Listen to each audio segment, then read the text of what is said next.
mga kamami, ako po ay nakamili ng 2 piraso buong tulingan. Ang gagawin po natin dito mga mami ay lalagyan po natin ng gata. Pero bago po natin lagyan po ng gata ay linisin muna natin at hiwain. Ang technique ko po kasi dito mami ay bago ko po siya gagataan ay ipapaksil ko muna siya para mawala yung lansa. Ito po, lilinisin muna natin bago po natin hihiwain. Yung po, bali po tatanggalin po natin mga mami ang lamang loob para po hindi po siya malansa.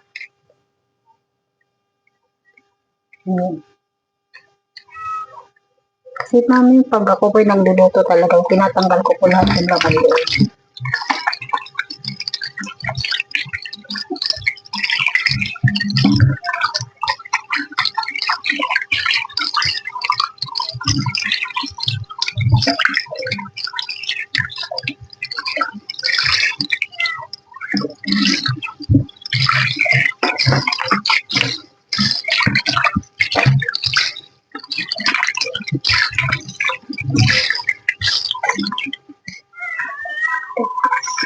Pagkatapos po ay ating hinuwain. Hinuwain po natin ng maliliit po para po marami po siya.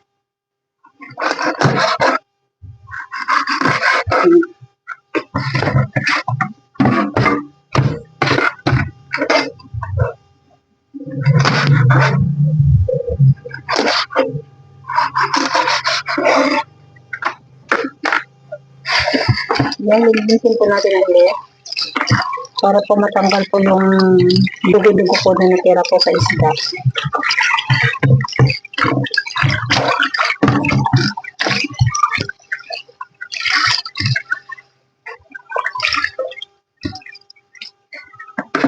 Bali po yung isda po mga mami ay 2 piraso po hiniwa ko po ng taga-4. Bali po ang lumalabas po at ay 8 pieces.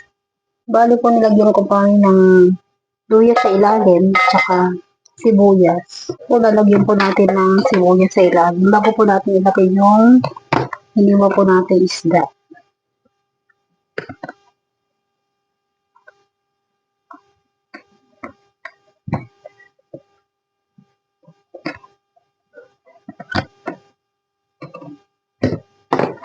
Yan din po natin yung paminta. Tapos asin. Tapos suka. Tapos lagyan po natin ng MSG. Saka po natin isasalang sa apol. Bali po ipapaksi mo natin mga mami bago natin lagyan po ng gata. Ayan po mga mami. Ang bango ng amoy.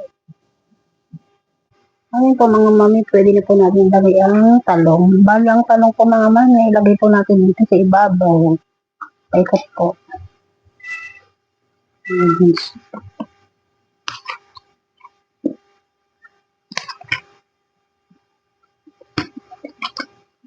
Saka po natin ilalagay yung gata. Bali ito po yung gata, ilalagay po natin. Dahil po malapot naman po yung gata, pwede po natin dagdagan po ng konting tubig.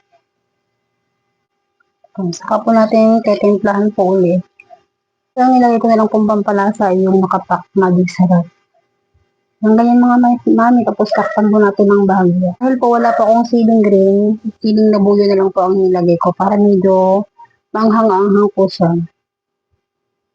Yan, masarap yung kainin mga mami kapag yan naluto. Sigurado matutuwa po kayo. At mapaparami po kayo ng kakainin. Ayan mga mami, kumukulo na po siya. Po, titikman po natin kung tama na po yung timpla mga mami.